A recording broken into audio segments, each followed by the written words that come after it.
El tamborcillo sardo. Del escritor italiano Edmundo de Amicis.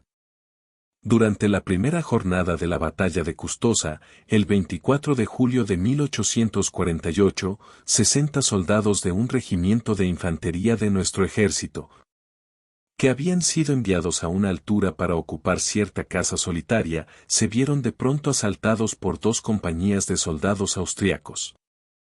Atacándolos por varios lados, estos apenas les dieron tiempo de refugiarse en la morada y de reforzar precipitadamente la puerta, después de haber dejado algunos muertos y heridos en el campo. Asegurada la puerta, los nuestros acudieron a las ventanas del piso bajo y del primer piso y comenzaron a hacer certero fuego sobre los sitiadores, los cuales, acercándose poco a poco, colocados en forma de semicírculo, respondían vigorosamente. Los 60 soldados italianos eran dirigidos por dos oficiales subalternos y un capitán viejo, alto, seco, severo, con el pelo y el bigote blancos. Estaba con ellos un tamborcillo sardo, muchacho de poco más de 14 años, que representaba escasamente 12, de cara morena aceitunada, con ojos negros y hundidos, que echaban chispas. El capitán, desde una habitación del piso primero, dirigía la defensa, dando órdenes que parecían pistoletazos, sin que se viera en su cara de hierro ningún signo de conmoción. El tamborcillo, un poco pálido, pero firme sobre sus piernas, subido sobre una mesa, alargaba el cuello, agarrándose a las paredes, para mirar fuera de las ventanas y veía a través del humo, por los campos, las blancas divisas de los austriacos, que iban avanzando lentamente. La casa estaba situada en la cima de una escabrosísima pendiente, y no tenía por el lado de la cuesta más que una ventanilla alta, correspondiente a un cuarto del último piso. Por eso los austriacos no amenazaban la casa por aquella parte, y en la cuesta no había nadie, el fuego se dirigía contra la fachada y los dos flancos. Pero era un fuego infernal, una nutrida granizada de balas, que, por afuera, rompía paredes y despedazaba tejas, y, por dentro, deshacía techumbres, muebles, puertas, arruinándolo todo, arrojando al aire astillas, nubes de yeso y fragmentos de trastos, útiles y cristales, silbando, rebotando, rompiéndolo todo con un fragor que ponía los pelos de punta. De vez en cuando, uno de los soldados que disparaban desde las ventanas caía dentro, al suelo, y era echado a un lado. Algunos iban vacilantes de cuarto en cuarto, apretándose una herida con las manos. En la cocina había ya un muerto, con la frente abierta. El cerco de los enemigos se estrechaba. Llegó un momento en que se vio al capitán, hasta entonces impasible, dar muestras de inquietud y salir precipitadamente del cuarto, seguido de un sargento. Al cabo de 3 minutos, volvió a la carrera el sargento y llamó al tamborcillo, haciéndole señas de que lo siguiese. El muchacho lo siguió, subiendo a escape por una escalera de madera, y entró con él en una buhardilla desmantelada, donde vio al capitán que escribía con lápiz en una hoja, apoyándose en la ventanilla, y teniendo a sus pies, sobre el suelo, una cuerda de pozo. El capitán dobló la hoja y dijo bruscamente, clavando sobre el muchacho sus pupilas grises y frías, ante las cuales todos los soldados temblaban: «Tambor». El tamborcillo se llevó la mano a la visera. El capitán agregó: «Tú tienes valor». Los ojos del muchacho relampaguearon. «Sí, mi capitán», respondió. «Y mira allá abajo», dijo el capitán llevándolo a la ventana, en el suelo, junto a la casa de Villafranca, donde brillan aquellas bayonetas. Allí están los nuestros, inmóviles. Toma este papel, agárrate a la cuerda, baja por la ventanilla, atraviesa a escape la cuesta, corre por los campos, llega a donde están los nuestros, y entrega el papel al primer oficial que veas. Quítate el cinturón y la mochila. El tambor se quitó el cinturón y la mochila, y se colocó el papel en el bolsillo del pecho. El sargento echó afuera la cuerda y agarró con las 2 manos uno de los extremos. El capitán ayudó al muchacho a saltar por la ventana, vuelto de espaldas al campo. Ten cuidado, le dijo, la salvación del destacamento está en tu valor y en tus piernas. Confíe usted en mí, mi capitán, dijo el tambor saliendo fuera. Agáchate al bajar, dijo el capitán, agarrando la cuerda junto con el sargento. No tenga usted cuidado. Dios te ayude. Pocos momentos más tarde el tamborcillo estaba en el suelo, el sargento tiró de la cuerda para arriba, y desapareció, el capitán se asomó precipitadamente a la ventanilla, y vio al muchacho que corría por la cuesta abajo. Esperaba ya que hubiese conseguido huir sin ser observado, cuando 5 o 6 nubecillas de polvo que se destacaron del suelo, delante y detrás del muchacho, le advirtieron que había sido descubierto por los austriacos, los cuales disparaban hacia abajo, desde lo alto de la cuesta. Aquellas pequeñas nubes eran tierra echada al aire por las balas. Pero el tambor seguía corriendo precipitadamente. Al cabo de un rato, exclamó consternado. Muerto. Pero no había acabado de decir la palabra, cuando vio levantarse al tamborcillo. Ah, no ha sido más que una caída, se dijo, y respiró. El tambor, en efecto, volvió a correr con todas sus fuerzas, pero cojeaba. Se ha torcido un pie, pensó el capitán. Alguna nubecilla de polvo se levantaba aquí y allá, en torno del muchacho, pero siempre más lejos. Estaba a salvo. El capitán lanzó una exclamación de triunfo. Pero siguió acompañándolo con los ojos, temblando, porque era cuestión de minutos. Si no llegaba pronto abajo con la esquela en que pedía inmediato socorro, todos sus soldados caerían muertos, o tendría que rendirse y caer prisionero con ellos. El muchacho corría rápidamente un rato, después detenía el paso cojeando, tomaba carrera luego de nuevo, pero a cada instante necesitaba detenerse. Quizá ha sido una contusión en el pie por una bala, pensó el capitán. Reparaba, temblando, en todos sus movimientos, y, excitado, le hablaba como si pudiera oírlo. Medía incesantemente con la vista el espacio que mediaba entre el muchacho que corría y el círculo de armas que veía allá lejos, en la llanura, en medio de los campos de trigo dorados por el sol. Mientras tanto escuchaba el silbido y el estruendo de las balas en las habitaciones de abajo, las voces de mando y los gritos de rabia de los oficiales y los sargentos, los agudos lamentos de los heridos, y el ruido de los muebles que se rompían y del yeso que se desmoronaba. ¡Ánimo! ¡Valor! Gritaba, siguiendo con la mirada al tamborcillo que se alejaba.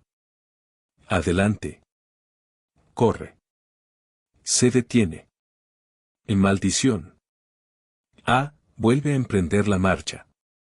Un oficial subió anhelante a decirle que los enemigos, sin interrumpir el fuego, agitaban un pañuelo blanco para intimar la rendición.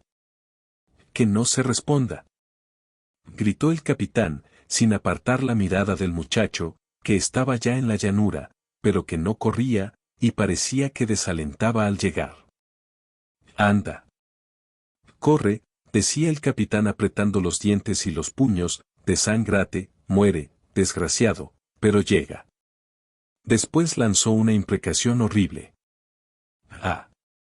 El infame holgazán se ha sentado. El muchacho, en efecto, a quien hasta entonces se había visto sobresalir por encima de un campo de trigo, se había perdido de vista, como si se hubiese caído. Pero al cabo de un momento, su cabeza volvió a verse fuera, al fin se perdió detrás de los sembrados, y el capitán ya no lo vio más. Entonces bajó impetuosamente, las balas llovían, los cuartos estaban llenos de heridos, algunos de los cuales daban vueltas como borrachos, agarrándose a los muebles, las paredes y el suelo estaban teñidos de sangre. Los cadáveres yacían en los umbrales de las puertas, el teniente tenía el brazo derecho destrozado por una bala, el humo y la pólvora lo envolvían todo. ¡Ánimo! Gritó el capitán.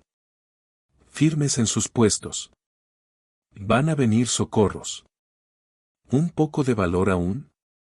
Los austríacos se habían acercado más, se veían, ya entre el humo, sus caras descompuestas, se oía, entre el estrépito de los tiros, su gritería salvaje, que insultaba, intimaba la rendición y amenazaba con el degüello.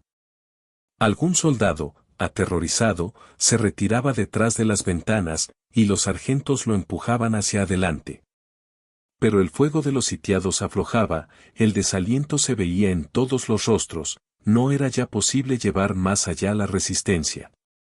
Llegó un momento en que el ataque de los austriacos se hizo más sensible, y una voz de trueno gritó, primero en alemán, en italiano después. «¡Ríndanse!». «No», gritó el capitán desde una ventana. Y el fuego volvió a empezar más certero y más rabioso por ambas partes. Cayeron otros soldados. Ya había más de una ventana sin defensores. El momento fatal era inminente. El capitán gritaba con voz que se le ahogaba en la garganta. «¡No vienen! ¡No vienen!». Y corría furioso de un lado a otro, arqueando el sable con su mano convulsa, resuelto a morir. Entonces un sargento, bajando de la buhardilla, gritó con voz estentórea. «¡Ya llegan! ¡Ya llegan!». Repitió con un grito de alegría el capitán. Al oír aquellos gritos, todos, sanos, heridos, sargentos, oficiales, se asomaron a las ventanas, y la resistencia se redobló ferozmente otra vez. De allí a pocos instantes se notó una especie de vacilación y un principio de desorden entre los enemigos. De pronto, muy deprisa, el capitán reunió a algunos soldados en el piso bajo para contener el ímpetu de fuera, con bayoneta calada. Después volvió arriba. Apenas llegó, oyó un rumor de pasos precipitados, acompañado de un gurra, formidable, y vieron desde las ventanas avanzar entre el humo los sombreros apuntados de los carabineros italianos, un escuadrón a escape tendido. Y un brillante centelleo de espadas que hendían el aire, en molinete por encima de las cabezas, sobre los hombros y encima de las espaldas. Entonces el pequeño piquete reunido por el capitán salió a bayoneta calada fuera de la puerta. Los enemigos vacilaron, se resolvieron y, al fin, emprendieron la retirada, el terreno quedó desocupado, la casa estuvo libre, y poco después 2 batallones de infantería italianos y 2 cañones ocuparon la altura. El capitán, con los soldados que le quedaron, se incorporó a su regimiento, peleó aún, y fue ligeramente herido en la mano izquierda por una bala, que rebotó en la bayoneta durante el último ataque. La jornada terminó con la victoria de los nuestros.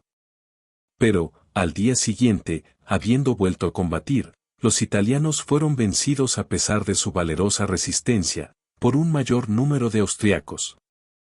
Y la mañana del 26 tuvieron tristemente que retirarse hacia el Mincio. El capitán, aunque herido, anduvo a pie con sus soldados, cansados y silenciosos, y llegaron a Goito al ponerse el sol sobre el Mincio, buscó enseguida a su teniente, que había sido recogido con el brazo roto por nuestra ambulancia y que debía haber llegado allí antes que él. Le indicaron una iglesia donde se había instalado precipitadamente el hospital de campaña. Se dirigió allí. La iglesia estaba llena de heridos colocados en 2 filas de camas y de colchones extendidos sobre el suelo. 2 médicos y varios practicantes iban y venían afanados, y oíanse gritos ahogados y gemidos. Apenas entró el capitán, se detuvo y dirigió una mirada a su alrededor en busca de su oficial. En aquel momento, se oyó llamar por una voz apagada muy próxima. «Mi capitán». Se volvió, era el tamborcillo. Estaba tendido sobre un catre de madera, cubierto hasta el pecho por una tosca cortina de ventana, de cuadros rosa y blancos, con los brazos fuera, pálido y demacrado, pero siempre con sus ojos brillantes como 2 ascuas. «¿Cómo, eres tú?», le preguntó el capitán, admirado, pero bruscamente. «Bravo, has cumplido con tu deber». «He hecho lo posible», respondió el tambor. «¿Estás herido?», dijo el capitán buscando con la vista a su teniente en las camas próximas. «¿Qué quiere usted?», dijo el muchacho, a quien daba alientos para hablar la honra de estar herido por vez primera, sin lo cual no hubiera osado abrir la boca ante aquel capitán. Corrí mucho con la cabeza baja, pero, aunque agachándome, me vieron enseguida. Hubiera llegado 20 minutos antes si no me alcanzan. Afortunadamente encontré pronto a un capitán de Estado Mayor, a quien di la esquela. Pero me costó gran trabajo bajar después de aquella caricia. Me moría de sed, temía no llegar ya, lloraba de rabia, pensando que cada minuto que tardaba se iba uno al otro mundo, allá arriba. Pero, en fin, he hecho lo que he podido. Estoy contento. Pero mire usted, y dispense, mi capitán, que pierde usted sangre. En efecto, de la palma de la mano del capitán, mal vendada, corría una gota de sangre. ¿Quiere usted que le apriete la venda, mi capitán? Deme un momento. El capitán dio la mano izquierda, y alargó la derecha para ayudar al muchacho a hacer el nudo y atarlo, pero el chico, apenas se alzó de la almohada, palideció, y tuvo que volver a apoyar la cabeza. Basta, basta, dijo el capitán mirándolo y retirando la mano vendada, que el tambor quería retener. Cuida de lo tuyo, en vez de pensar en los demás, que las cosas ligeras, descuidándolas, pueden hacerse graves. El tamborcillo movía la cabeza. Pero tú, agregó el capitán, observándolo atentamente, debes haber perdido mucha sangre para estar tan débil. ¿Perdido mucha sangre? Respondió el muchacho sonriendo. Algo más que sangre. Mire. Y se echó abajo la colcha. El capitán retrocedió, horrorizado. El muchacho no tenía más que una pierna, la pierna izquierda le había sido amputada por encima de la rodilla, el muñón estaba vendado con paños ensangrentados. En aquel momento pasó un médico militar, pequeño y gordo, en mangas de camisa. Ah, mi capitán, dijo rápidamente señalando al tamborcillo, he aquí un caso desgraciado, esa pierna se habría salvado con nada, si él no la hubiese forzado de aquella mala manera, maldita inflamación. Fue necesario cortar así. Pero es un valiente, se lo aseguro, no ha derramado una lágrima ni se le ha oído un grito. Estaba yo orgulloso, al operarlo, de que fuese un muchacho italiano, palabra de honor. Es de buena raza, a fe mía. Y continuó su camino. El capitán arrugó sus grandes cejas blancas y miró fijamente al tamborcillo, subiéndole la colcha, después, lentamente, casi sin darse cuenta de ello, y mirándolo siempre. Levantó la mano hasta la cabeza y se quitó el kepis. «Mi capitán», exclamó el muchacho, admirado. «¿Qué hace, mi capitán?» «Por mí». Y entonces aquel tosco soldado, que no había dicho nunca una palabra suave a un inferior suyo, respondió con voz dulce y extremadamente cariñosa. «Yo no soy más que un capitán, tú eres un héroe». Después se arrojó con los brazos abiertos sobre el tamborcillo, y lo besó cariñosamente con todo su corazón. Fin. Si te gustó esta historia, dale un like, y suscríbete, gracias por visitar nuestro canal.